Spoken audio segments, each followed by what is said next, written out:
Are raising concerns after chaos broke out in Venezuela's streets following Sunday's presidential election, where President Nicolás Maduro claimed victory despite calls for election fraud. We could soon see another mass exodus from Venezuela after those election results, which of course could affect us directly here in the United States, especially border towns like us here in El Paso. KTSM 9 News reporter Oriana Botero has close ties from Venezuela. And Oriana, what are they saying there?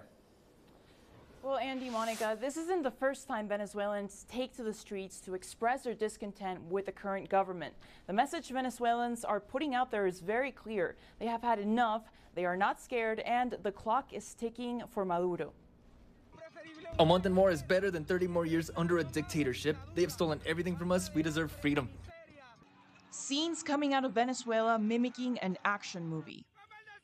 Large masses, including former Maduro supporters, have taken to the streets to protest the results of the country's disputed presidential elections, granting Maduro a third six-year term despite exit polls showing him losing by a significant margin. I spoke to a Venezuelan journalist who's on the ground covering the protests on the streets of Caracas. The people I have spoken to are still very determined to keep fighting for a change for the country and for liberty. A Venezuelan activist who had to flee the country and now resides in El Paso tells me Venezuelans could face an extended period of unrest as many opposition leaders have pledged to protest the fraudulent elections, having even greater consequences for the immigration system that is already overwhelmed in the United States. Problem will be that the number of migrants that will come will increase to historic levels that have no precedent. There are at least 10 million people who voted in the last presidential election on Sunday. These people are already being persecuted and repressed by the regime, and they will seek refuge in other countries, with the United States as their main target.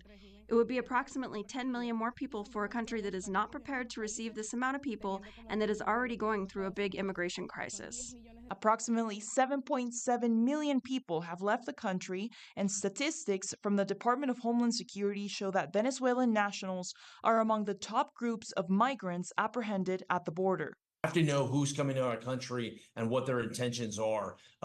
Just giving them parole and hoping for the best is no longer the best course of action. We have to protect our communities. Part of that is by creating these anti-gang task forces that specifically target folks that have committed a crime in the United States or in their home country. And Barbara Romero, the activist that I spoke to, calls on the American government to reimpose sanctions on the Maduro regime and validate the opposition's election results. To read the latest on this developing situation, make sure to visit ktsm.com. Andy, Monica.